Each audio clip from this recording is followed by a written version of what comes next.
Hi, everybody.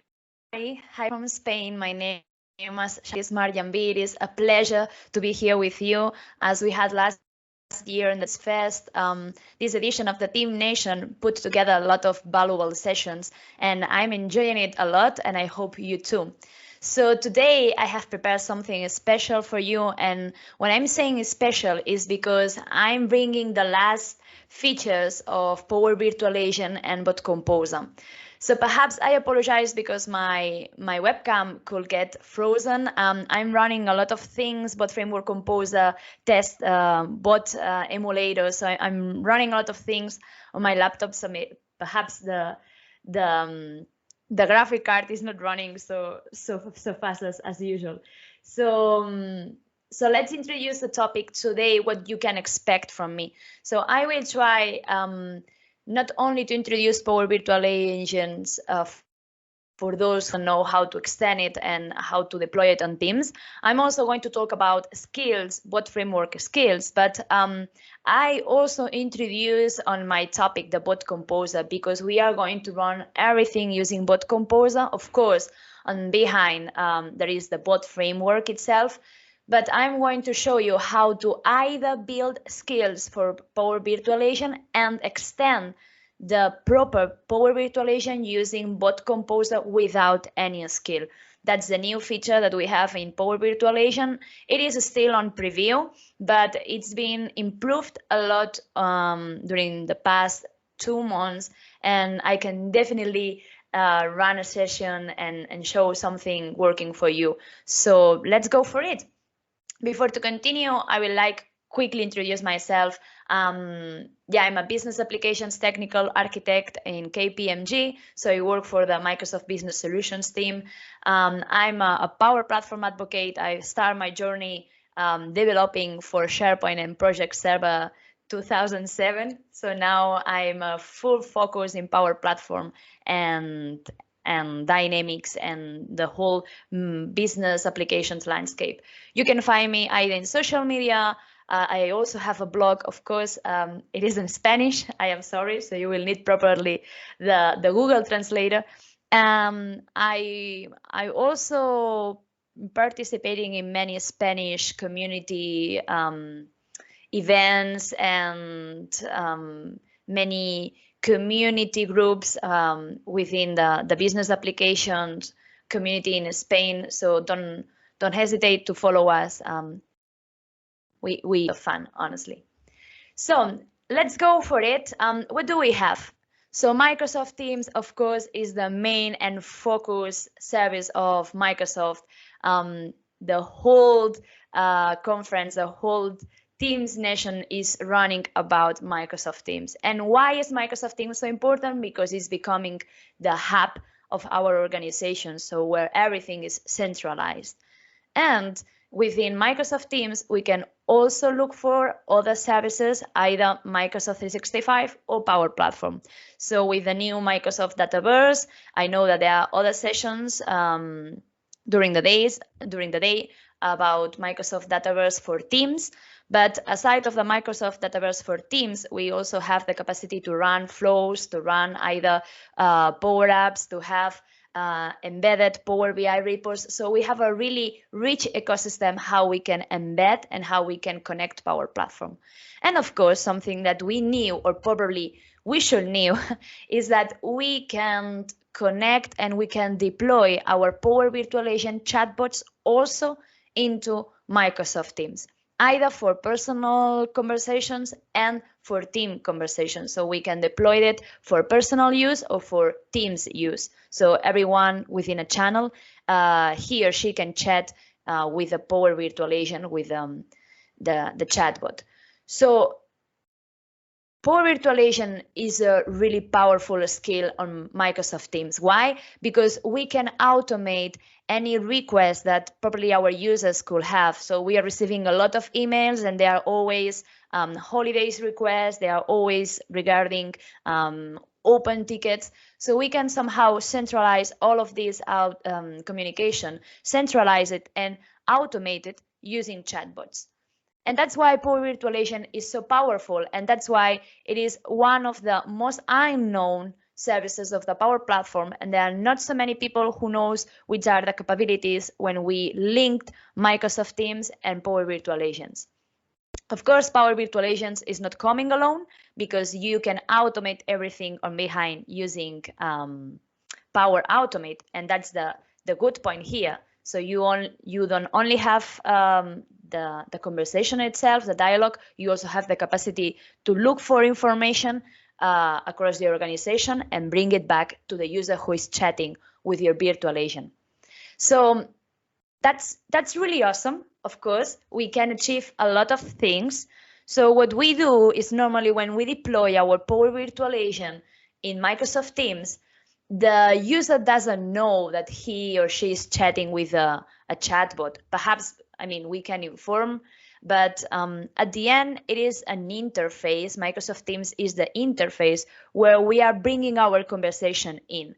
So at the end, when the user needs something, it doesn't look for a chatbot interface. It just looks for the chatbot as another user from our organization, a normal human user from our organization, and it starts chatting with the user. We can do a lot of things, but there are other things that we can't do with the basic capacity and the basic features of Power Virtual Agent. For example, what if we would like to book a flight? Or what if I want to access information or I want to know something that the chatbot itself using Power Automate is not so capable to access? Or perhaps we are not running with premium licenses of Power Automate, so we can't deal with HTTP requests. Or because there are many other features, like I want to post images to my users, so perhaps the user is looking for technical support and we would like to post an image where it explains the steps that the user must follow. There are many things that the Power Virtual Agent itself, with the basic capabilities, it is not able to do. In that example, what I'm going to do today is the weather. So for example, our user, it asks to Microsoft Teams, so via Microsoft Teams, but at the end, on the background, we have a chatbot. It asks for the weather. So yeah, I would like to ask for the weather, either book a flight, either anything that is outside from our organization. So the chatbot just tries to realize how I can access to this information. I don't have any capacity to access external HTTPs.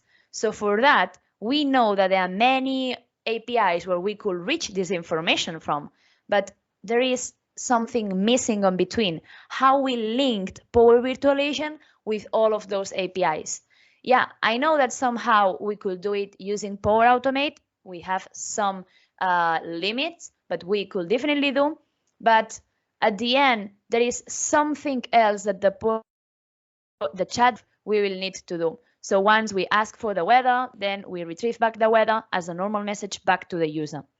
This bridge, this Power Automate bridge, could be either Power Automate or could be, of course, one of our best approaches, that is the bot framework. What is behind the Power Virtual Agent? We have the bot framework on behind. We have, every time that we deploy a Power Virtual Agent, on the background, what is happening? We are having some PLN, natural language processing algorithms. We are having Luis. We are having a lot of that is brought together for us for Power Virtual Agent. But of course, if Power Virtual Agent is based in bot framework, why we don't extend Power Virtual Agent doing and using bot framework? Of course, for a normal no-code user, that's quite difficult, and that's why I'm bringing this session to you. I'm going to show you how to do it without any line of code, any of them. So if you can do Power Automate, you will definitely be capable to do what I'm going to show you today. So there are many things that by its own Power Virtual Agent can do. For that, we have bot framework, and we can either code bot framework using Visual Studio. So at the end, it has its own language, or we can use the bot composer, the bot framework composer, that is the new user interface editor for bot framework that Microsoft has developed. And this is where bot composer is coming to us. Of course, but Composer is not perfect. So it could be joined together with Power Virtual Agent in order to provide extra powers to our Power Virtual Agent, but it has some limits. So when we are extending Power Virtual Agent, we have two options. We could do it using skills. That is like a really small conversation, a really simple dialogue that is prepackaged as a simple bot. I stored it, I deploy it in Asia, and then I can access this skill from any chatbot I want from my organization. So at the end, I have, for example, a skill that is capable to do HTTP calls, that is capable to perhaps answer proper questions, or it has some improved AI algorithms to answer specific questions. So all of these skills are black boxes that I can develop and either deploy it in Asia and from Power Virtual Agent use it.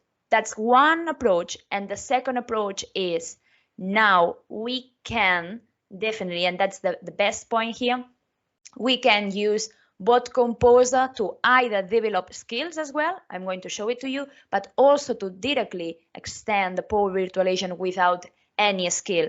So we can extend the user interface itself. So the user interface that we had in Power Virtual Agent, it looks like limited. It is a really no code interface, so we can somehow extend this interface. I'm going to show it to you as well in order to power up our Power Virtual Agent without any need of connecting to a specific skill. Of course, it has its pros and cons. If I have a skill, this skill is a prepackaged solution. It is a black box capable to do anything and can be called from any chatbot from our organization. The problem is if I extend a certain Power Virtual Agent using Bot Composer, that only applies to that specific Power Virtual Agent. So anything I code, it remains to the Power Virtual Agent and can't be used from any external chatbot from our organization. We have some limits. We have some limits within the manifest. I will show it to you. Of course, there are some Bot Composer skills that are not fully supported, like Luis, like Q&A. So when we are developing skills for Power Virtual Agent, we have to take this into account, that not everything that we can do with Bot Framework, and of course with Bot Composer as well, we can do it with Power Virtual Agent. So we can't connect everything. It's quite limited, but you will see that it's powerful enough. And something important, and that's why I've marked it with an asterisk, the Asia subscription. That's a long discussion. So for a skill, it is mandatory that you need to deploy that skill in your Asia subscription. That's a must. The problem is that theoretically, if you extend the chatbot, the Power Virtual Agent without any skill, so just directly extending the interface using Bot Composer, theoretically, you don't need an Asia subscription. But that's not correct at all. I've tried. I really tried to look for a solution. I really tried to look for a workaround, but it always asks me for an Asia subscription because the Bot Composer can't work without an application insights. And as you know, these application insights must be configured as a resource in the Asia subscription. So at the end, even if the Bot Composer can extend Power Virtual Agent either with the skills and the unified interface, so the user interface, in both scenarios from now, you will need an Asia subscription. So let me show it to you. Let me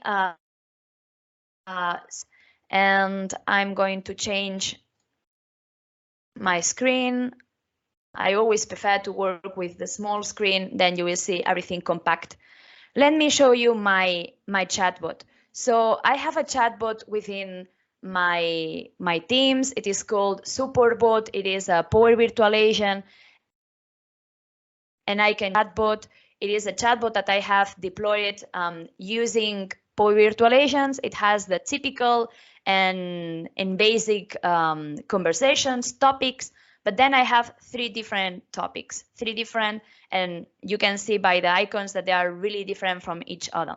So the first one, it is a system topic. The second one, it is a user topic I have created and where I have added my skill. I'm going to show you what a skill is and how it looks like.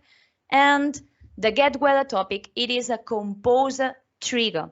So this topic I didn't create it using the Power Virtualization, but using the bot composer. How I've done it? So once I have created my Power Virtualization, the first thing I have to do, of course, is I have to download the bot framework composer. You can download it from Microsoft website. And then the next thing that you must do is come back here and look for the Open in Bot Framework Composer option. So the first time that you do that, it will ask you for your credentials in order to connect with your Power Virtualization. And now what it's doing is syncing back with the Power Virtualization. It's telling me that because it's giving me a warning because I have done some changes on my Power Virtualization using the web interface that I didn't do it on that bot composer interface. So that's why it's asking me if you want to overwrite or not the current bot. Yes, let's update it. And what I have here is, let me close that. I have all of these system topics that are by default created. So all of these topics are created every time that you deploy a new Power Virtualization. So the next thing I can do is I can open my support bot, and as you can see, I can't edit the Power Virtualization topics. So that's important.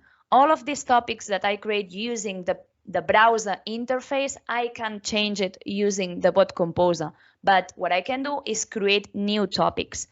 What I have done is I've created a new get weather topic. To do that, I click to the three dots, add a new trigger, and I can even decide if I want a specific dialog event like greeting, like support, like help. These are specific Power Virtualization dialogues that we also have in our Power Virtualization browser. Or I can even create my own dialog, my own intent. This is a specific event. Once, let's call it, for example,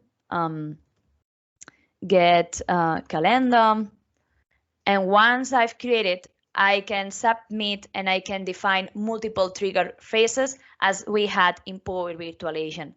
So I can even put some conditions. For example, I want to know my calendar, or I can even decide what is my schedule.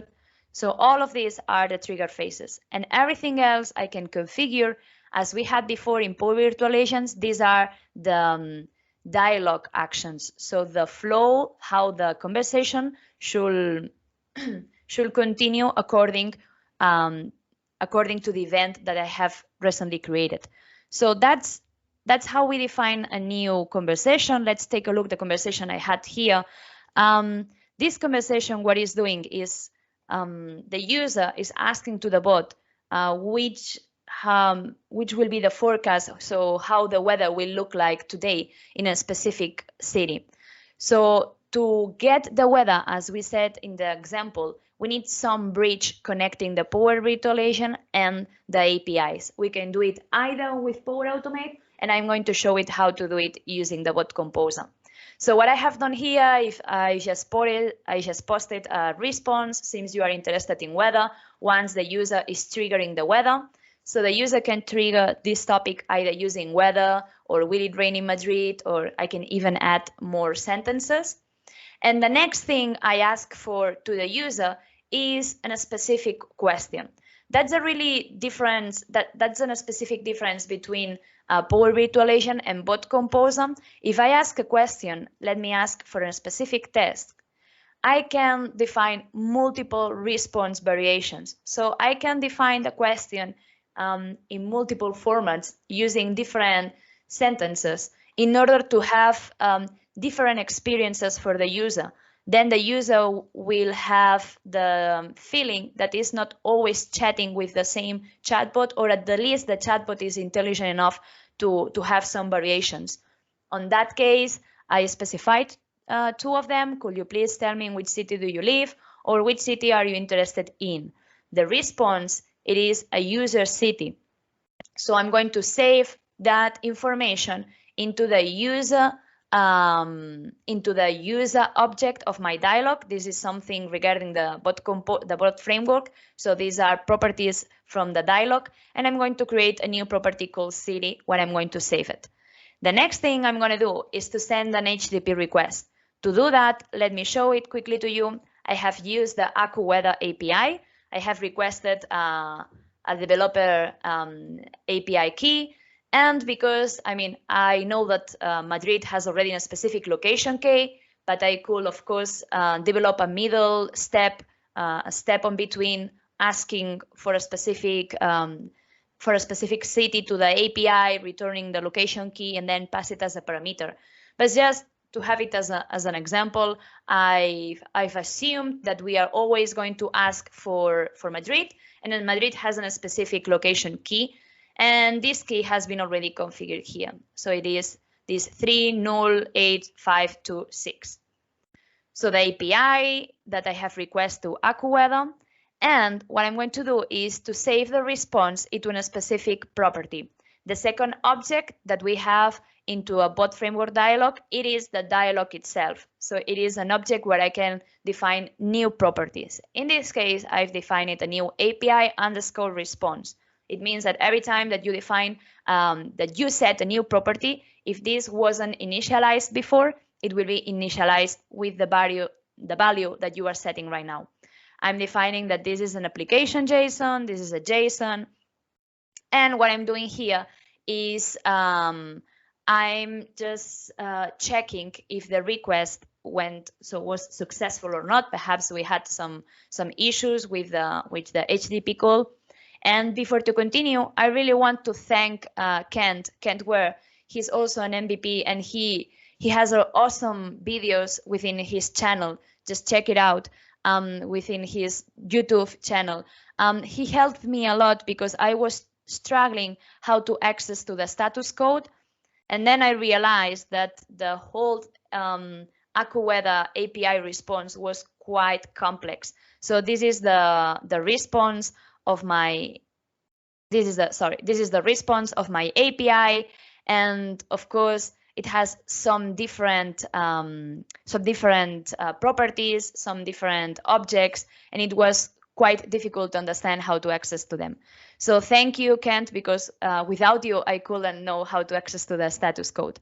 So the next thing I've done is then I got the properties from the response. Of course, I'm working with this specific API, and what I am interested in is with the main description of my weather, of my forecast weather. So pleasant Saturday for a specific day, or perhaps windy, perhaps cloudy, perhaps whatever the day looks like.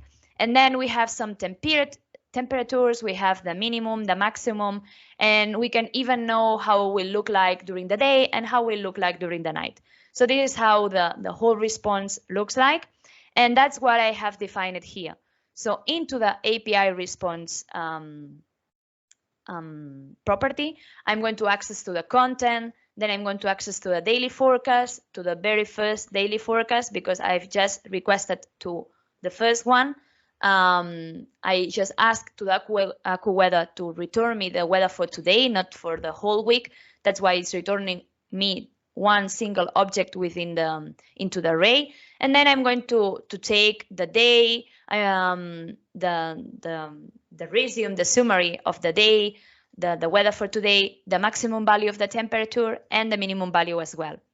The next thing I'm going to do is I'm going to put that values into a specific adaptive card. To do that, I've created a specific response for my bot, and what I've done, a bot response for my bot, and what I've done is I have defined an adaptive card, and within this adaptive card, I'm passing as a parameters a specific dialog objects that I'm sure that they will exist once I post I return this adaptive card to the user. So this is the user city, and then we have the dialog weather, and then we have the max temperature and the minimum temperature. So you can define them as long as you are sure that once you once you post the adaptive card, these values have indeed content inside. Otherwise, it will return a null object. So after that, I have deleted the property. Otherwise, once we come back to the conversation, we will save the previous city and we want to ask it to the user again. Let's try it. Let's see how does it look. I'm going to go to Teams and I'm going to ask for the weather to my chatbot. So when I ask for the weather, it asks me to which city I'm interested in. As I said, right now I didn't develop it, but one thing we could do is take the name of the city, pass it as a parameter to AccuWeather to look for the location key, and so on and so on. But just keep it simple. I just wanted to show you how to take variables, how to take responses from the user and pass it as a parameter to the bot composer. And here we have. So this information is the direct information that is returning me the AccuWeather. Of course, I have used a typical adaptive card that you can find on the adaptive card samples, and I pass it my information as a parameter, and here we have. So of course I could post it as a normal and simple response to my user, but I think that that's a big improvement. The big improvement here is not only that we are doing HTTP calls, but we are posting adaptive cards, and that's awesome. Because with the normal Power Virtual Agent interface, we can't do that. The only thing we can do is post either text and hyperlinks, but we can't post images. And of course, definitely we can't post adaptive cards. So that's why I'm saying that this is a huge improvement. And this is how we can extend the normal conversation, the normal dialogues of our Power Virtual Agents using Bot Composer. Once I finish, I just have to go here and it will, by default, it will link the bot with a specific publishing profile. And this publishing profile is my credentials account. So the credentials I've used to connect with the Power Virtual Agent, and I can directly publish the changes within my bot. One limitation we have here, we can't test this bot. Normally, if you use Bot Framework Composer, and I'm going to show it right now using a simple skill, normally you can test it using the test emulator. Then you can wait till publishing the bot to be sure that the conversation itself is working, the HTTP call is working. Otherwise, for every test you want to do, you have to publish it, go to Power Virtual Agent, so to go here and try to trigger the topic you have defined, so to look for if everything worked as you configure it, and then start testing from here. So that's not the best approach, I will say, and I wouldn't recommend it. That's why it is nice and is a really big improvement to have the chance to extend directly our chatbot using Bot Composer, but I will really like to have the test emulator before publishing the new topics. That's a must. That's one of my wishes. Please, Microsoft, listen to me. I think that will be a really huge and necessary improvement. So I can either create new triggers, and for each new trigger, it means a new dialogue, and a dialogue in Bot Composer, it is translated as a topic in Power Virtual Agent. The problem is that, of course, this topic, I can change it, updating the trigger phrases, but if I go to the authoring canvas, I can change at all what is happening inside. So it is asking me to open the Bot Framework Composer. Perfect. So this is how we extend it using Bot Framework without any need of using skills. As I said, I had to create an Azure subscription for that Bot Composer relationship with Power Virtual Agents, because it was mandatory to set up an application insights for this Power Virtual Agent. I think that this is a setting on the background that, because everything is still on preview, needs to be improved. But I think that in the future, what we will have is a standalone configuration without any need of having an Azure subscription. So that is how we extend it using bot composer. And let's see how we do it using skills. So skills, as I said before, I just release small bots that I configure, and they can even run as a standalone bot, so without any need to connect it to a previous bot, or they can be used as a black boxes, as a skills. Yeah, I mean the same name is referencing to it, as a skills to power up the capacities of my Power Virtual Agent. So let's come back here. I'm going to show it to you how we define a simple skill. So you could start from scratch. You could start from some templates that Bot Framework Composer is giving to us. Just keep into account that if you are going to connect that skill with a Power Virtual Agent, you can use Luis, you can't use Q&A, and that is something that definitely you could do if you were using the normal Visual Studio coding, but from Bot Framework Composer, we still have that limitation. So we could create it either from template, or you could create it from scratch. I have already created mine. So once we create it, this skill, this bot is running on local. So it is safe locally on your computer. And if you don't publish it anywhere, you can run it locally on your computer, but nobody will be able to access to it. So this dialog is pretty simple. It just has a dialog start event. And once I call this dialog start event, I don't need any trigger. So once I include this skill to any flow, to any conversation flow, this conversation will be automatically triggered. So I don't need any trigger phase at the beginning, so from the user, in order to start this skill. This skill is quite simple. I'm going to show it to you. It just shows an adaptive card to the user, and then it says hi to the user. So let me show it to you how it looks like once we have deployed in our own chatbot. So let me reset it, but because we are working with Microsoft Teams, let's try it from here. So what I have done is I have incorporated that skill into the greeting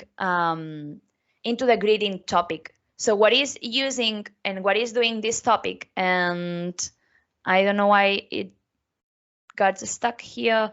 But normally what it's doing is accessing the skill that we have published in Asia. To do that, let me come back here. Let's see what is happening in our skill, because it got stuck here. So what we have is between our conversation, our flow conversation from a normal Power Virtual Agent dialog, I have a specific action that it means a black box that has been configured in Asia as a skill that I can access. I don't know what it's doing. I just know that my pro user, my developer, has asked me to introduce it in my conversation. That's the only thing I know. I have no clue what is doing this action, but definitely what I know is that it's being controlled directly from the bot framework in Asia. So I don't know why it got stuck here. Perhaps I have to republish it again. No, it is getting stuck here. Let me try it. If we can make it run from the testing interface. Yes. So theoretically, it should work as well. It worked before. I don't know why it's not working now, but what is showing to me this action is a specific adaptive card that is asking me for my email. And once I click to send email, it should post me something until I post my email and I click to send.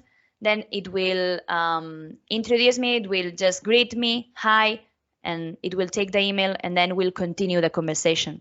To do that, what I have done on my skill, the skill is quite simple. It published the adaptive card, it gets the user the user email. So the input, I have specified this input within the adaptive card form, and till this user email has a value, it will still publishing the adaptive card till it gets a real non-null value, and then it will just retrieve the user email value from the adaptive card form, and then it will just greet me.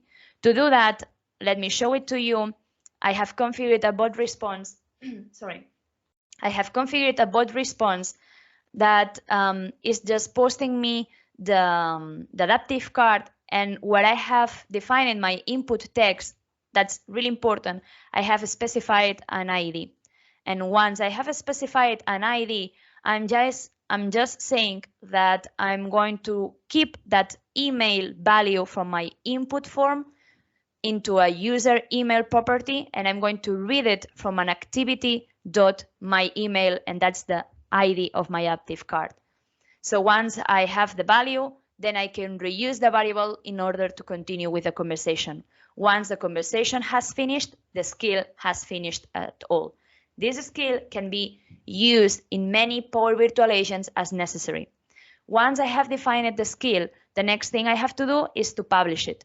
But instead of publishing as a normal bot, I'm going to publish it in an Azure subscription.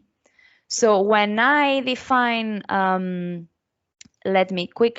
when I define the skill, I can define multiple published profiles. Those published profiles, let me create one, can be either an Azure web app within an Azure subscription or a Power Virtual agent. That option, I couldn't make it run properly, so it's not working at all.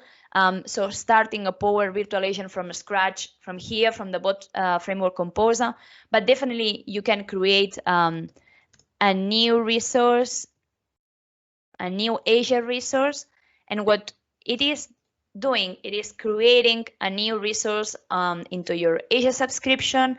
It is creating into the resource a bot channel application where this skill is going to be stored. Let me show it to you. So let's move to Azure. So the steps that is doing, it's going to create a resource group. It's going to create an Azure bot, and within that Azure bot is where we will need to configure our conversation. So it is where we need to configure our skill. I have previous sessions where I explained how to do that step by step, but you can see the difference working with directly bot framework composer, extending the dialog and having a skill published in Azure and then reusing that skill. One thing we do when we configure a skill is that, let me show the code. We define a specific colors. So each skill has specific Power Virtual agents that can use that skill, and these are the allowed colors. So all of them are Power Virtual agents from my tenant, and that's important. They must belong to the same tenant. Theoretically, it supports multi-tenant, but I couldn't make it work. So for now, let's keep it everything on the same tenant. And once you publish it and you have your manifest, then one thing you must do is coming back to any Power Virtual agent where you're going to use that skill. You click on adding a skill, and then you insert the manifest URL. To get the manifest URL, normally you have to take the URL of the resource you have just created, the web app, and then just access to manifest and the name that you have specified for your specific manifest. This manifest, it is being configured from here, from the bot framework composer. So you at any time before publishing or after publishing the bot, but you will need, if you make changes to the manifest, you will need to republish it again. You can edit the manifest. Let me show it to you and specify all of the features and all of the conversations, either inputs and outputs from this specific skill. That's mandatory.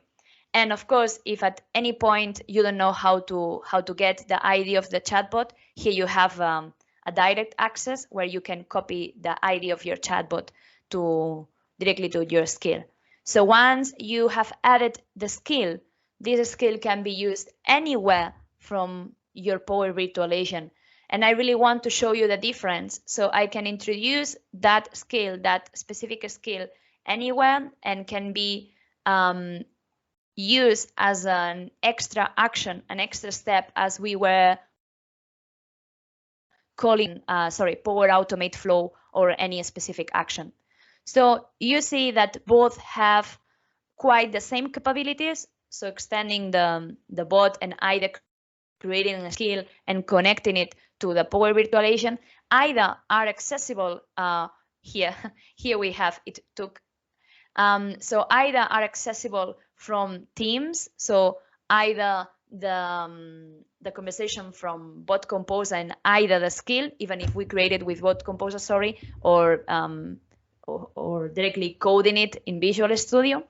But the main difference is how we handle it. So as a specific topic where we have all the responsibilities within the same topic, or we create a specific action that can be reused across our organization. And that's all from my side. So I hope, let me quick screens. I hope you have enjoyed it. I think that this extension, so opening the black box that Power Virtual Agent it represents, it is a really good feature. I must say that Power Virtual Agent, it is nice. I really encourage everyone to try to automate the internal communication using Power Virtual Agent. And if at any point you are facing some limit using Power Automate, you know now that you can extend your agent using Bot Framework Composer, either with a skill or either with new dialogues.